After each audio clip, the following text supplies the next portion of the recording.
Hello friends, நல்ல காரசாரமாக 1 வருஷம் வரைக்கும் கெட்டு போகாத மாங்காய் ஊறுகாய் பண்ணுறதுக்கு 2 கிலோ மாங்காய் பொடியை நறுக்கி எடுத்திருக்கேன். 2 டேபிள் ஸ்பூன் வெந்தயம். வெந்தயம் நல்லா வரப்பட்டதுக்கு அப்புறமா வேற பாத்திரத்துக்கு மாற்றி எடுத்துக்கலாம். 4 டேபிள் ஸ்பூன் கடுகு. கடுகு உடைஞ்சதுக்கு அப்புறமா வேற பாத்திரத்துக்கு மாற்றி ஆற வச்சிடலாம். 3/4 கப்லேருந்து 1 கப் அளவு கல்லுப்பு. ஊறுகாய்க்கு கண்டிப்பாக கல்லுப்பு தான் எடுக்கணும்.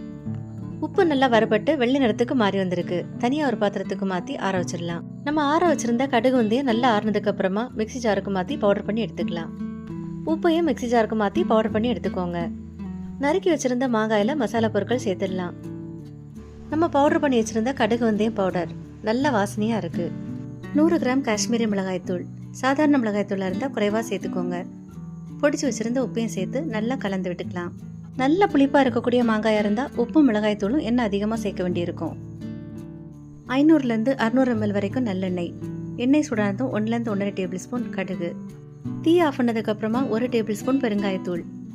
அப்படியே சூடாகவே மசாலா கலந்து வச்சுருந்த மாங்காயில் சேர்த்துடலாம். சேர்த்து நல்லா ஒரு வாட்டி கலந்து விட்டுக்கோங்க. ஒரு நாள் ஃபுல்லாக அப்படியே மூடி இருக்கட்டும்.